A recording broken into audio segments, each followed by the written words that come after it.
strategies and blueprints with a view to actualizing the Niger Delta of our dreams.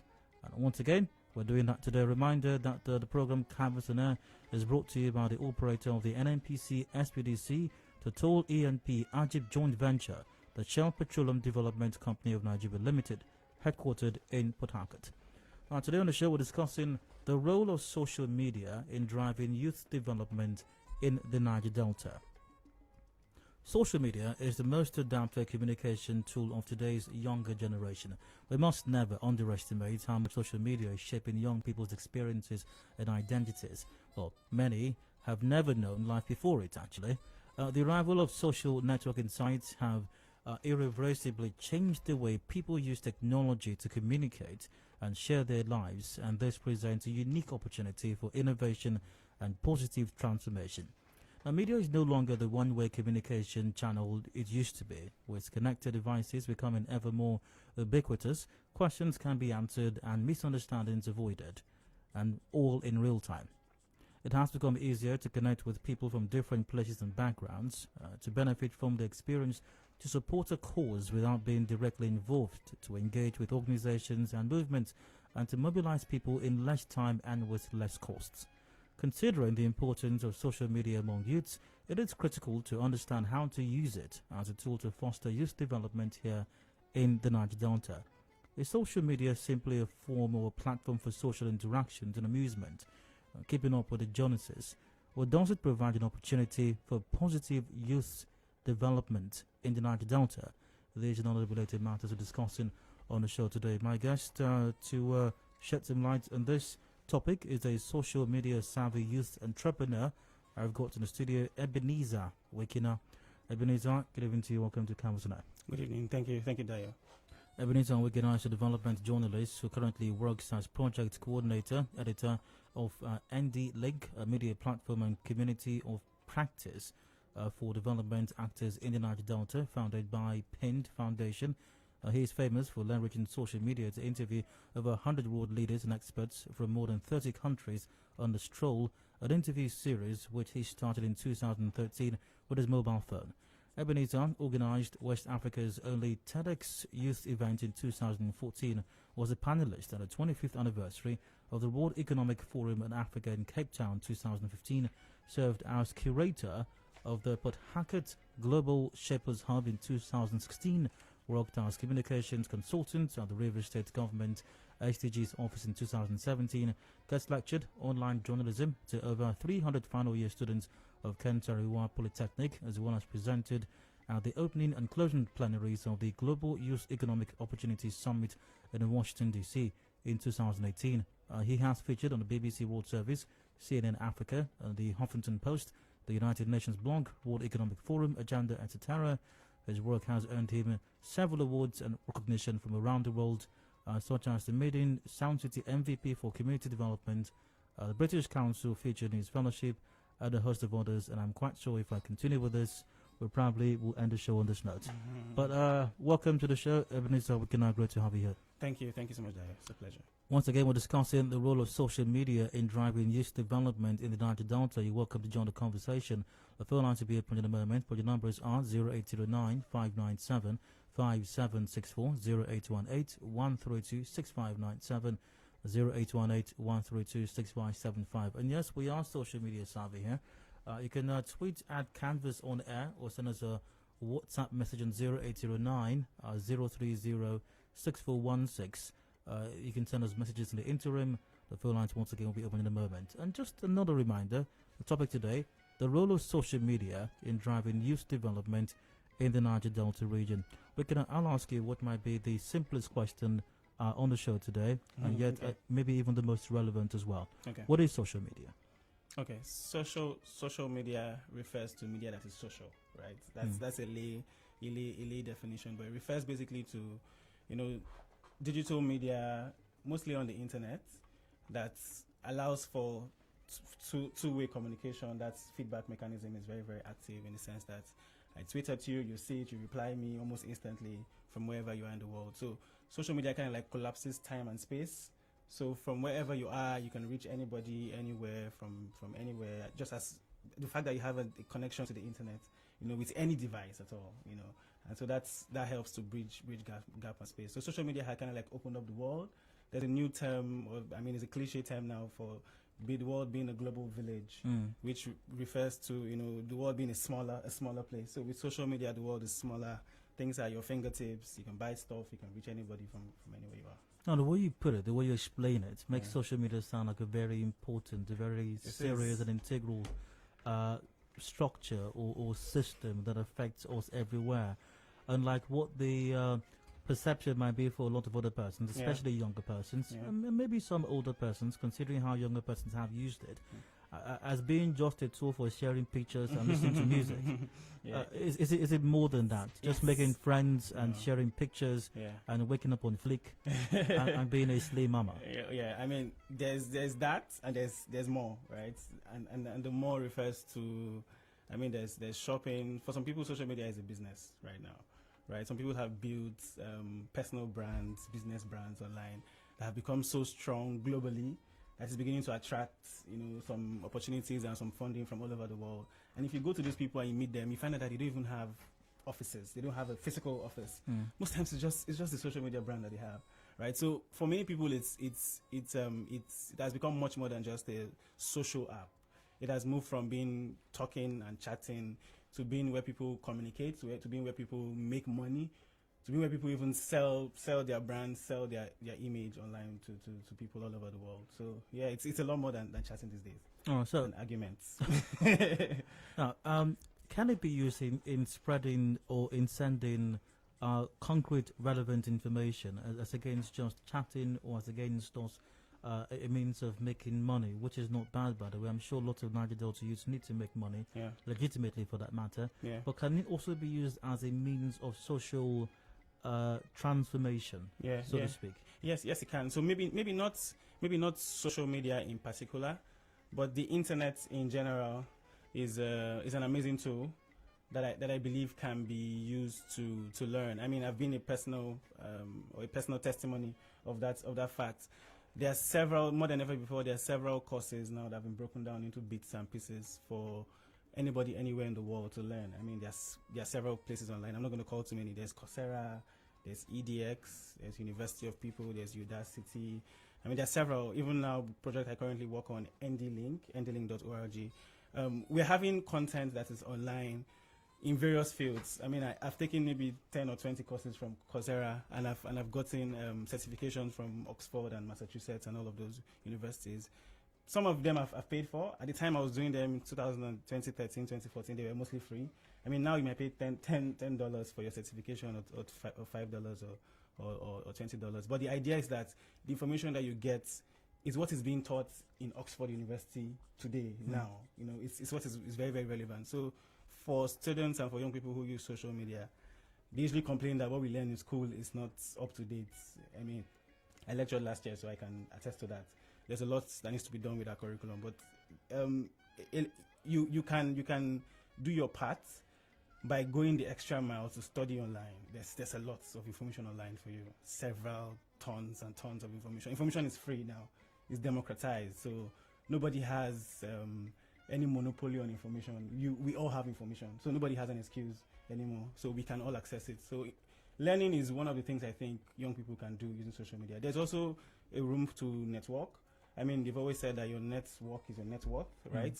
And so with social media, all of those barriers, I mean, for me who had used social media to interview people, all of those barriers you see when you go for events. I mean, if you're a journalist, you go for an event and try to meet somebody there. There's the essay and the PA and all the people around the person blocking the person from reaching out to other people. But if you go on social media, you can meet that person one-on-one, right? So whether it's in getting mentors, reaching out to mentors, or people you can learn from, or people you can even consult for, it gives you that chance to network with people at a very, very cheap and easy rate. So all the people I've interviewed using the internet, if I try to monetize the interview series, I'm sure I wouldn't have been able to afford it at the time because I had just a small mobile phone, Nokia Express music phone then at the time. So I'm sure I won't be able to pay then, but I had that, and that was social media. That was a platform for me that I used to do all of that. Also, to correct a misconception that many adults or the older generation feels like social media is bad. I would say social media is a platform. right? There's good and there's bad. People always cite the online crime, Yahoo as something that tends to mean that social media is a bad tool. But I'll say it's a platform. You can use it positively or you can use it negatively, and we always encourage young people to use it positively. Now, you've talked about how social media can help drive personal growth or self-development. Yeah. And let's face it, no matter how good or bad a society is, every individual owes themselves a responsibility of developing themselves, or providing self-leadership for themselves. Yeah. Yes, government and large society does have a role to play, but if all falls apart for you eventually, you only have yourself to blame. Sure. So we'll come to more on self-development later on as to how individuals using Nigeria Delta can harness social media. But looking at large society now, and let's start with government, because one way or another, government has a major role to play as far as orientation and providing reorientation and driving social development and driving the narrative and perspectives of people in the right direction. How can governments, especially in the Niger Delta, employ social media in changing the narrative and bringing about a social reorientation, a mind shift, paradigm shift, if you will, and cause the Niger Delta used to start to focus in the right direction?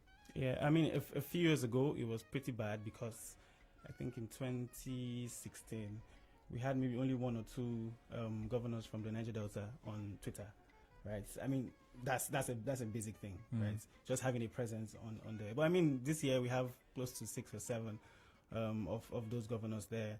Maybe 3 or 4 are active once in a while, you know. But we have maybe 1 or 2 who are always using that platform, so we share information. So I'll say the first thing government can do is to be there, first of all. You know, many times leaders in Nigeria generally will have an essay on social media who handles all of the social media, and then they never at all, you know, want to even know what's happening there. They want to take questions from social media and all of that. But I feel like they need to learn about it. I mean, most times people approach social media with fear. The fact that they might not be able to maneuver the buttons and understand what the platform is like, and they don't want to say something that will go viral and then it goes against them. But the point is that they need to first of all have that. I know there's a lot that has to do with policy work and everything that makes them very busy. But Trump is a very good example of how a leader can actually use social media, you know, to communicate with everybody. I mean, even though people argue back and forth that he uses it in a very, very, very deep way, you know. But you know, that's a very good example. Excuse me. That's a very good example of how, you know, a leader can connect with people, young people on the internet. So being there is one thing. Ensuring that there's that engagement, so people would ask questions. Some people might say things that that you might not like to you on social media. You know, a lot of that, all those kind of things are always out there. But I would say being there and making sure that you get that feedback from that platform is very important. So at NDLink, what we do is that, I mean, there's social media. NDLink is a website, is a platform. It has a media platform. It has a community of practice. So our community angle has development professionals, young people who want to work in development, who want to intern at various NGOs and all of that, online on our community. And so we're trying to bring the leaders to the young people. So we are organizing Twitter chats. A few years ago, we had one with the NDDC MD. I mean, it was a heated Twitter chat for I mean, you can guess that people were ready to fire questions back and forth. You know, but we've tried, you know, over the years to see how we can get these kind of things happen. It's been tough for a couple of people, you know, but we've always tried to get leaders to be more social, you know, especially in the Nigeria Delta region. In most parts of Nigeria, we have, I mean, quite some leaders who are social and who use social media correctly and positively, but we need a lot more shift here in the region. So government has that part to play. But if you look at regulation, government also has a role to play in regulating 2 things. So my friend Thank God and I did a research a few years ago about the 2 major constraints to the digital economy here in the Nigeria Delta, and we found 2 things. First is power. Second is internet, data costs, right? So there are many hubs that have been set up by the government in some states, Cross River State, like for example. They had shut down. 1, because they didn't have power anymore. 2, because after there was a change in administration, there was no money to buy data and everything. Data costs were high and all of that. And even for the average person, if you meet the average young person, unemployment is huge in the region. I mean, South has the highest unemployment in Nigeria from the last statistics that were released by the Bureau. People cannot afford it as much as they should. I mean, I've moved around the world a bit, and you notice that in most parts in other climes, internet is relatively cheaper than than what we pay for. I think I would say much cheaper. Way cheaper than what we pay for here in Nigeria. So government can look at that sector, broadband sector, as one sector they can. Most people see that it's just the internet that people can chat and send pictures, but it's a key development sector they can work on. All right, two things you mentioned. You talk about government first of getting on it, and by that you're talking about the major decision makers, yes. governors, for example, heads of agencies, parastatals, commissioners, ministers, the president himself, as the case may be. Cited the Trump example. Also, as far as ensuring accessibility as well. So that people talking about that goes to what I said a while ago about personal development. Yeah. So if I want to take courses or programs on Coursera, for example, Yeah. do I even have access to it? So I've heard we cannot talk about it right now. Yeah. Can I get a phone that can give me access? Give you access to Can it. I afford data To stay for that period? Exactly. Yeah. Do I have power to even To charge your phone? power up the phone? So those are very key ingredients. Yeah. However, how can government, so after government has got on the platform, so the governor is on the platform, commissioners are on the platform, relevant government agencies, institutions are on the platform. So let's assume that we do have affordable broadband, we have all of these things in place. How can government employ social media in driving this development? What does government need to do? How do they use it? Yeah. So I mean, one of the things that they can do that would be really, I mean, if we imagine the utopia, imagine that everything is working, there's internet, there's power and everything. One of the things I think that can happen. Yes, a utopia. one of the things that I think that can really happen would be to use the internet, to campaign against some of these vices that we see, in the society. And one of the negative things that young people are used for most times is, there's political vices, there's all the criminality in most places. At NDLink we have this conflict tracker that PIND produces, and if you look at the data factors for what causes the most violence in most regions and the most deaths, it's criminality, it's gang violence, in those kind of things, communal violence and all. And in all these things, young people are the drivers most times. They employ young people. So I think they can begin to use that to fight against these vices. To talk about this, who's talking about them? What's the solution to them? Is there a way to solve this problem? Is there a stiff solution to it? So if anyone is caught doing it, will the person not go away through the back door? Really, it's our justice system. So I feel like they might not be able to save the world's problem or solve world hunger using social media. But a lot of awareness and advocacy can be done using social media. They can talk a lot more. And there's something that you feel when you feel like someone is talking to you, because that is where we are, the young people. If this person is always there online, talking, chatting, he might have a few bad days where he say something, everyone jumps on him and then attacks him back and forth. But he'll have many good days where he'll pass across information. And in this age of fake news and misinformation and disinformation, it's very good most times to have authority. So when government is there, then they can say, I have done X and I'll do Y, and you're sure that it came from that person. These days in the news, they will say Trump tweeted that XYZ, and you're sure that it came from the person's handle. So those kind of things can help to also fight misinformation. Yeah, and I think also, just like to add to that, and you can buttress, if you will, the issue of opportunities. You have many young persons say, I didn't know that was possible. I didn't know this government was doing this or doing that. And you find that ever so often, these opportunities do not reach those who most need those opportunities. But if social media were employed by government and other agencies, that would probably no longer be the case. Is that right? True, very, very true. Very, very true. People will also be informed on a lot more on what people are doing, what the government is doing, and what they can do. Usually for business, young people who have businesses, who are entrepreneurs, how they can even solve problems that government is facing and all that. Join the conversation right now, if you will. Once again, we're discussing the role of social media in driving youth development in the Nigeria Delta. My guest is Ebenezar Wikina. He's a social media savvy entrepreneur. The numbers are the same. Lines are officially open now. 0809 597 5764, 0818 132 6597, 0818 132 6575, and 0818 132 6456. WhatsApp is on 0809 030 6416. It is Canvas and Note, brought to you by SPDC on 90.3 Nigeria Info here in Port Harcourt. I suppose we do have a caller already. Hello, Canvas and Note, you're welcome. Hello, hi, Dayo. Good evening. Hello, go ahead.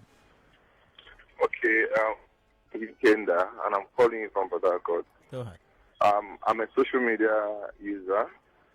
and I'm of the political subclass in the social media. Sometime last what is December, what is the political subclass? Yeah, I wanted to know too. What is the political subclass? Okay, I mean, in Port Harcourt, the highest users of the social media are the young people, especially into politics. Okay, really. So and the most viable subclass in the social media in Port Harcourt is the political class. That's the reality you can't wish away. Maybe your reality. Now, go ahead. Sometime in October, in September 28th last year, we had this social media meetup where people, especially those that were driving the political issues, came together to agree to tone down our narratives in such a way to promote security. Now, since then, we were able to make some progress there. But I think that if we have NDLink or your guy, if we come together, we can partner and collaborate in such a way that we begin to be decent when discussing on the social media. We don't get abusive. We don't, promote violence. We come together to say, yes, we are the drivers of this process. We are the most active participants in this process. We want peace and want to change the pace of discussion online. So for me, that's what I think partnerships will be important with the NDLink and all of that. I don't think it's right that you keep the political guys, because they are the guys who make the quarrels. They're the guys who create all the issues. But if you engage them into discussion, and we all agree that it's important for us to tone down our narratives, for us to discuss decently, and I think we'll make a lot of progress in that regard. All right, great to hear from you. Let's talk about that for a bit, or at least some aspect of it. Yeah. You talked about regulation a while ago. Yeah. When you're talking about what government can be doing, talking about accessibility and all of that. But I think as far as regulation goes, this is a very important aspect as well. Yeah. How that people employ social media in spreading false information, a lot of fake news, and stirring up strife and conflict as well. Yeah. And that has been a concern, not just in Nigeria, but the world over. Most parts of the world. Exactly. Yeah. And how can government really stop that? Because, doing what I'm doing here, it's easy to put some checks in place when a person calls in to a live radio show and the person uses wrong terms or even gives fake news. You can immediately fact check the person and say, no, that's wrong, that's not right. Yeah. Or you can call somebody, you can't use this term on a person. But on social media, there's no police there, there's hardly any gateway there at all. So how does government regulate that as far as social development and other forms of development in Nigeria Delta is concerned? Okay, so I would first of all say that many people see social media as a tool to color things. Social media is a platform, right? And you can use social media to amplify. It's a huge amplifier. It can amplify things out of proportion, whether positively or negatively. But I would say we should first of all not think that we can use social media to cover our issues. So there are actually social issues in the Niger Delta, whether we like it or not, right? Those things are there. There's kidnapping, there's fighting, there are all those things that happen. These things happen in other places, true or false, true, right? But I would say we should first of all fix our problems. Yeah, we should fix our problem, but not want to use social media to color those problems or to find a way to cover them.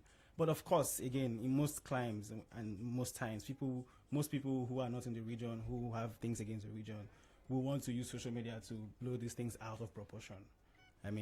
What we can then do as individuals, as governments, as everybody is that, and that is what we're doing at NDLink, is that we are celebrating those good stories that are happening. People don't hear those good stories. There's several good stories happening that are being led and championed by young people in various sectors, in health, in education, everywhere.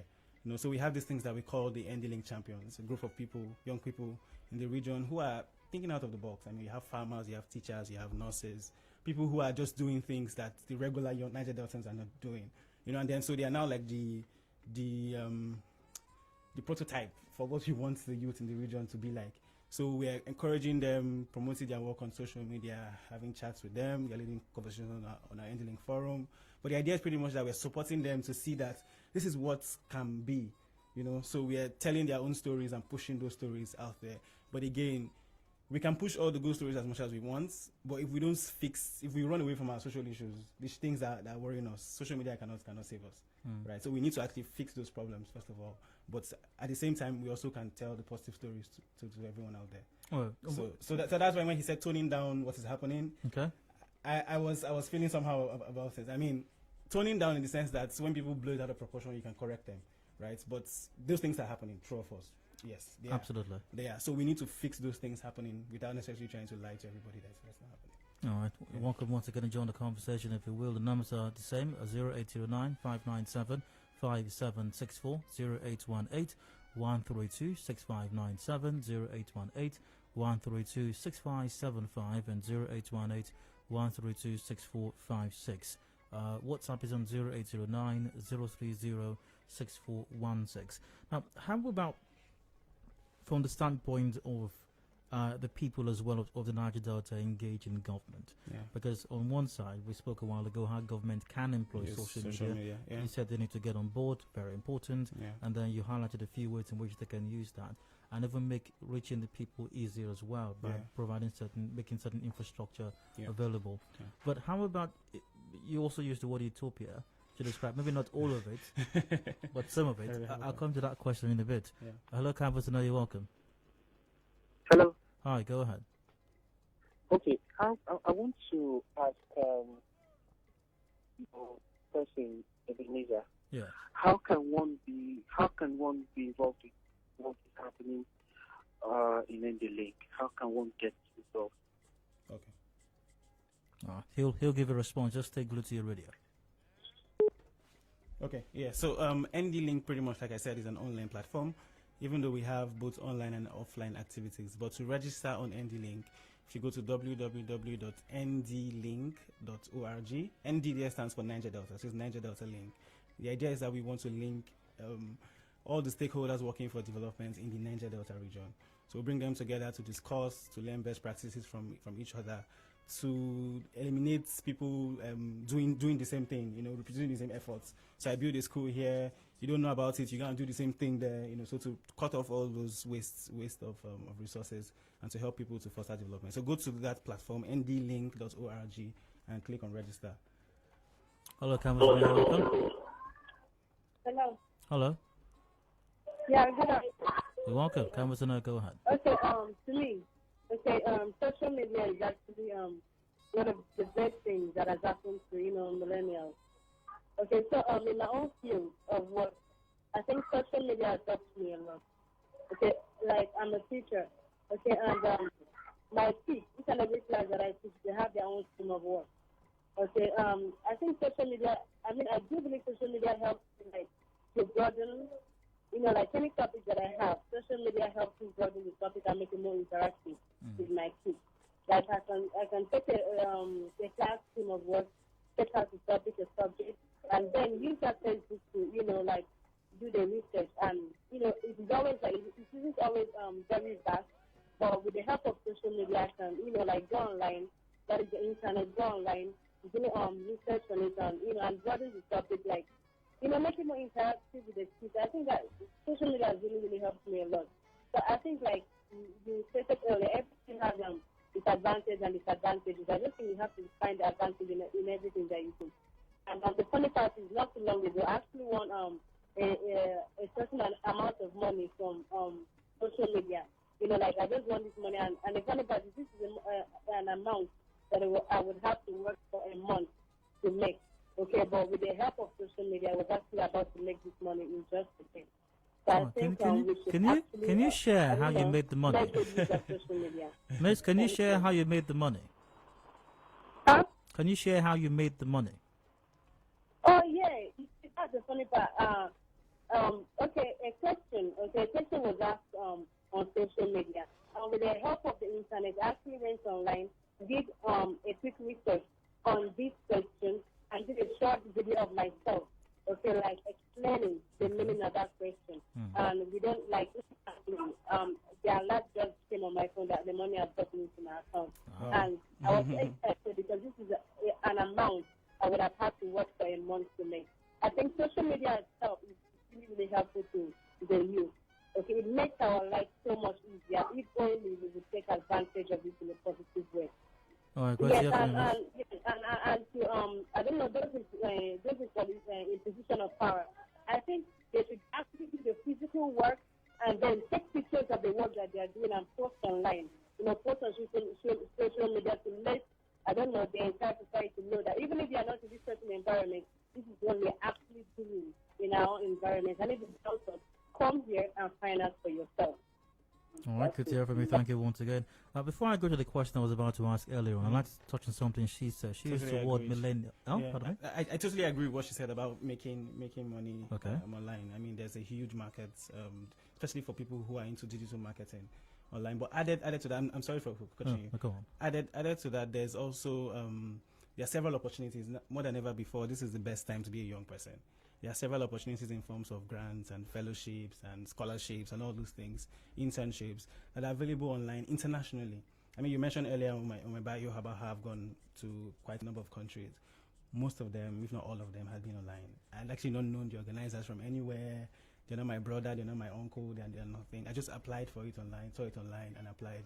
And so on NDLink, where I work currently, we curate these opportunities, these job openings, these scholarships, and post them on our platform. There are lots of them online. All right, go to ndlink.org for some of those opportunities. So I was going to use the word millennials, and that's how ever so often a lot of young persons these days who are on social media are described as or referred to as millennials. Yeah. And the word millennials is somewhat, I think, slightly derogatory. I think it refers to a group of people who are largely seen as impolite, uncultured, the people who came rude, up with the new millennium. Rude, abrasive, seeming to shout even though they're typing, not respectful, and all of that. So, unable to spell correctly. There's that, but there's also those who have built businesses out of nothing. I mean, you can look at Facebook and you can look at all the Apples and all those things. Unable to spell correctly. I mean, there's a bad and there's a good. It's not everyone. Obviously. Yeah. I mean, just look at you. And that might explain why some older persons, and especially people in positions of leadership, might not want to engage because of this perception of millennials. How would you respond to that? I'd say, like I always say, generalization is very wrong. You cannot generalize for everyone. I mean, just as we have those people who might have negative tendencies, because I believe everyone has tendencies that can be corrected. I mean, just as you have young people who have negative tendencies, there are several young people as well who have so many positive tendencies and who are already championing development, already in their own region. So that should never be an excuse that people use not to engage young people. There's so many young people in leadership all across Nigeria already. I mean, I was part of the steering committee for the Not Too Young to Run campaign, pretty much. I mean, it started as a hashtag on the internet, and then it grew over time, and then there was a national body put together. Yaga, the organization that was behind the campaign, was able to rally support from several young people and even the people in the older generation. And then it became an act, from a bill to an act. But the idea is that was just a sign that young people came together because of the fact that, why are we not in power, really? Like, why is there a limit to, why is there a glass ceiling? Why can't we, at certain ages, try to vie for office? And it was a hashtag, really, Not Too Young to Run. It was at events. I mean, there was engagement here and there. There were marches, there were walks even here in River State, in Port Harcourt. And that's it. So it's the same young people, the same millennials, really, that came together to push something like that never happened in Nigeria. No, so back to the question I was going to ask earlier on. It's one thing we'd like to have government people, those in leadership positions at different levels, engage in getting on social media and engaging our government, using that as a tool to drive in positive narratives and causing social and even economic development as well. Yeah. But in the case that we don't have them on, as is the case right now, mostly the Niger Delta, because like you rightly described a while ago, even in those instances where we have people in authority on social media, they have no idea what's going on there. It's some PA somewhere who has an office, and they have to buy gadgets for social media office. And he has a nice title, and he's a big boy nice already. Essay, his essay and all of that. Yeah. And so, and that's our reality right now. So how can young people use social media to drive the narrative such that government will, they would get government attention, especially when governments in Nigeria Delta aren't really on it. Yeah. How does social media get across to government using social media? Okay, I started a very good example with a not too young to run campaign. I would say because of the place we are now currently, using social media to get governments to listen, it's not enough. I mean, it's a very good step, but it's not really enough. So I mean, it's important to use other channels. There's a place for petition, there's a place for requesting for town hall meetings, there's a place for requesting visits, courtesy visits or whatever. I mean, there are a lot of other channels that can be used and employed, added to social media. I mean, social media helps to, first of all, bring that discussion to the fore. When something trends on Twitter these days, it gets into various news bulletins across the country. So once you make the noise on social media and then media starts talking about it, you then request for a meeting or request for a town hall meeting or discussion or something, because most times they wouldn't come to you on social media to talk about that issue you're trying to raise. So you have to meet them halfway. You have to go to where they're used to, go to where they are, and then discuss those issues with them. So young people begin to use these various channels as opposed to just using just social media. All right, generals, once again, 0809 597 5764, 0818 132 6597, 0818 132 6575, and 0818 132 6456. WhatsApp, once again, is on 0809 030 6416. Yes, it's good to drive a good narrative. We want a social transformation. We want a change of orientation and mindset of Nigeria Delta youths, but let's face it, we also want to put money in our pockets. Yes. As Nigeria Delta youths. Yes. And we want to put money in our pockets legitimately. Yes. Not blowing up pipelines, not kidnapping people. Not doing internet fraud. Not doing internet fraud. Yeah. Not singing your boys loyal to some guy in government and carrying briefcase for him. And you said at the start of this, social media is a tool, or I'm paraphrasing now, it's also an economic tool, or a tool for economic advancement as well. Yes. A previous caller talked about how she made money on social media. So what strategies can Nigeria Delta youth employ or use to employing social media tools to make money for themselves? Okay, so legitimately, of course. Legitimate, yes, of course. So NDLink, which is a project under PIND Foundation, funded by PIND Foundation. PIND Foundation also has a project called the Nigeria Delta Youth Employment Pathways Project, right? And again, it was like a prototype to test if young people from the Nigeria Delta region can actually use the internet to make money legitimately. And there are several success stories. I wish I could just start talking about success stories one by one, and they're all on the internet. Go to PIND Foundation website. But the point is, young people have been trained on various software skills, whether it's in graphic design, logo design, digital marketing, coding, building apps, building websites, and everything. And they are now beginning to export those skills even out of the country. So there are several platforms like Fiverr and all of these platforms which allow you to post your skill. You can do the IT skill. I mean, the IT sector is the biggest employer globally currently. Whatever IT skill you have, whether it's in designing banners or logos or websites or apps, if you post yourself on those platforms, you get clients from India, the US, Australia, etc. And we have people from the region already doing this, reaching out to them, and they are designing banners for them, and they are getting paid in foreign exchange. And this is something we've seen in the region. So young people can actually do this. So we don't need to wait to basically do physical work. On your own, you can already begin to employ yourself, using social media to promote the skills, promote the activities that you do. Let's say you're not even in the IT sector and you're working, maybe you bake cakes, for example. I have a friend in Uniport who pretty much baked cakes through school and trained himself through school. We always call him the cake guy, right? But what he pretty much did was he had a WhatsApp. I mean, schools have WhatsApp groups and general WhatsApp groups, Facebook pages and all of those kind of things. So he used the Facebook pages and the WhatsApp groups to just publicize that he knows how to bake cakes.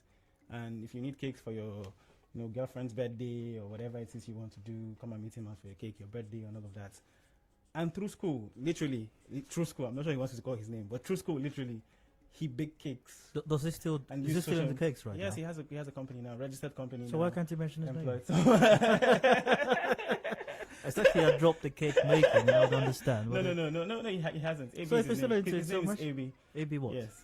A.B. Douglas. A.B. Douglas. Yes. Congratulations, man. Yes. So he had done that, and that helped him through. So you might just maybe not need to be in. You don't need to be in the IT sector to make money using social media. Whatever skill you have, whatever or product you're selling, people are beginning to sell things these days using Instagram. So whatever it is that you have, as product or skill, you can begin to use social media. You might not have a physical office yet.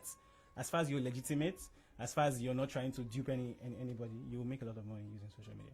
All right, I got a question of WhatsApp. How can I float a YouTube channel with my own name? Thanks. So you need a Google account, Gmail account, of course, with your own name, or maybe not even with your own name. You can have any name with a Google account, but then Google allows you to use several platforms like Google Plus and Google Drive and all of those things. So Google has affiliated platforms. So with that email, you can create a YouTube account almost automatically. No. Just go on YouTube and log in with your Google. How do you make money with a YouTube account? So there are several ways people do. Which is what I think this person is really concerned about. Trying to ask. Okay, so there are several ways people make money these days using Google. There is the way of using AdSense, which is, okay, I have a Google account or a YouTube account. I've operated it for a very long time. It has grown in followership, maybe in the thousands, beginning to get some very, very good viewerships. This is the same thing with blogs too. And then I apply to AdSense, to say, okay, hi AdSense, I would like to have adverts on my platform. So AdSense will then review your platform. Is it legitimate? Is the content obscene? Is it good enough for us to place our adverts on it? And then, that's it. If it's good enough, they agree, and then they begin to put ads on your blog or on your video. And over time, I mean, it's very little dollars at the start, but the more views you get, the more subscription you get, the more money you get. And again, people are millionaires from, Linda Ikeje example had the blog spots, which is like the basic of all basic blogs pretty much, and then just grew up from there. Now she has a TV company. So pretty much it's for everybody. It's a level playing field. All right, so whoever said that, and I hope that was helpful. Also via WhatsApp, Hello Diet, the guest in the studio, said he was part of the steering committee that agitated for not too young to run. I'm wondering if they're not doing anything to douse the current security threats and dangerous inter-ethnic hatred rhetoric. And that's with Mark Paul from Canada. We're doing a lot. Hi, Mark Paul from Canada. We're doing a lot. Whether it's me personally as an individual using NDLink and reporting conflict reports and data that is used by Partners for Peace. Partners for Peace is an NGO that's under PIND Foundation. Was set up by PIND Foundation. Now it's an independent organization. Yeah. But it's doing that for them to carry out peace interventions in various communities. Whether it's in telling the news stories, ensuring that people who need to hear about things are being done. But the Not Too Young to Run organization pretty much was focused on the bill, right? And so most of what happens currently is focused on how to get more young people into governance. And the ones that are also in governance, people always feel like when we say not too young to run, we mean that being a young person means you're the best person in the world. That's not what it means. Young people also have their own excesses. Young people are also not the perfect people. But we're just saying people should also have a chance. It should be more inclusive for young people to join. So even those that are already in power, ensuring that we're keeping tabs with them. When they misbehave, we call them out, right? Like the story that came up a few months ago of the beating at the shop. That's a very young senator. Oh, slapping senator. Yes, it tore the internet apart. And the Not Too Young to Run steering committee called the person out. We didn't say because he's young we had to cover him or whatever. We called him out for doing something really wrong, and asked that the authorities take charge of it. So that's mostly our focus. But there are many other groups. There are many young peace builders across the region. PIND Foundation also supports several peace building organizations, as well as the Partners for Peace network. To strengthen peace working in Nigeria Delta. Now internet penetration in Nigeria is still quite extremely low. It's still very low. If you've spent all your time in Port Harcourt or in Lagos or in Abuja, you might think, everybody's got a smartphone. No. But that really is not the case. Yeah, it's not. If you go to the hinterlands, the rural areas, you find that internet access is in some cases completely zero. Yeah. Now, what can government do to change that, ensure higher levels of internet penetration and greater access to the internet generally, and of course social media in some of those areas? How can government do that? And of course, for government, there has to be some benefit to it, socially speaking, of course. So what benefits would government and society generally, of course, derive if that is done. There's a drive for that in the Niger Delta. Okay. Government often talks about building infrastructure, but IT infrastructure is one of those sections of infrastructural development that is always downplayed. So governments might not necessarily need to build masts and all of those things, but government can help to, whether it's in lowering taxes or leasing lands, all those things that can help to bring in a lot more companies, or help even the companies that exist expand a lot more to those areas that, I don't know anyone who had tried to get land in some of these our communities. It's crazy, trust me. There are a lot of interests and all those things that come to play, and I feel like regulation and government can always help to make those things easier for some of those companies to come in. I'm sure a lot more cellular companies, or even the ones that exist, can also help to, or we want to even expand a lot more, if not for these challenges. So government can help to create this level playing field, this opportunity for them to come in, because if they come in, they're going to pay more tax, which is contribution to government. Absolutely, right? They're reaching more people. They're going to benefit from it and all of that. So yeah. Can you hold that thought for a bit? Hello, Canvas. Now you're welcome. Hello. All right, go ahead. Hello. Hello, go ahead. Canvas. Now you're welcome. Yes, my name is Emeka. Emeka, go ahead. Yes. What I want to say now is all about the attitude of the police in River State. Emeka, I'm quite certain that you were discussing a different matter from the one we're discussing right now. But Emeka, great, possibly the previous matter, but great to hear from you, Emeka. We're in a different show right now. Canvas and Niger Delta Roundtable is on. So, Ebenezar, you were talking about ensuring policies, legislation to ensure. In a way that makes it easy for these private sector companies to come in and set up all of these things. IT infrastructure is actually very, very expensive. Broadband is very expensive, so there might be needs for sometimes for government to even give some kind of loans, some kind of soft loans, to some of these companies to enable them make this happen, which they will definitely get back in five or 10. How about government even providing the internet access? Because you've been about. This does happen in several places. Yes, it might not even be the business of a state government. Even local governments. Or what do we call them? In Nigeria, we call them wards. Wards, yes. Are things that could be taken up. What do you think? Yeah, that can happen. But oftentimes, I'm always against having government do direct interventions. My argument for that is because government always changes, right? Government is people, pretty much. So people might have different feelings, different passions at different times, and so sometimes all of those factors can play in the continuity of these interventions that the government carry out. But more importantly, if government helps to facilitate the process of making sure that there is a level playing field, it's easier for these people who want to start it up, people will pick it up, because business is opportunity. If anyone sees opportunity, they are going to jump on all of these things. So I think government should just play that role of making sure that things are easy enough for people to access. Another example is, so if you travel a lot abroad and you go to cafes and restaurants and all of these things, they all have Wi-Fi. So if you buy food there, in fact, some people go to McDonald's, for example, to work, and they just buy food, have access to internet, and sometimes they stay there, or Starbucks for the whole of the day. They just work and do their stuff. So those kind of regulations have been put in by the government there to ensure that, okay, if you have this kind of facility, you need to have internet connection for people, your customers who will come there. So those kind of things. So it might not be similar, but those kind of regulations can be done down here in Nigeria. And what does government stand to benefit from putting these things in place? Government will benefit a lot of things. First of all, misinformation is like one of the key vices in our time today. The fact that information can always lead to conflict can lead to violence, loss of lives. Government will save a lot of money when there's information passing across to people correctly. When people are well informed, people can contribute to development. People can not be vices, in the society and all of that. So government stands to gain a lot. Apart from taxes and all of those things, cash that will come to them. Ebenezar, thank you very much. Thank you so much. And that we wrap up today's edition of Canvas and Niger Delta Roundtable. We have discussed the role of social media in driving news development in the Niger Delta. And my guest has been a social media savvy youth entrepreneur, Ebenezar Wikina. Once again, it's been a pleasure having you here. Thank you so much.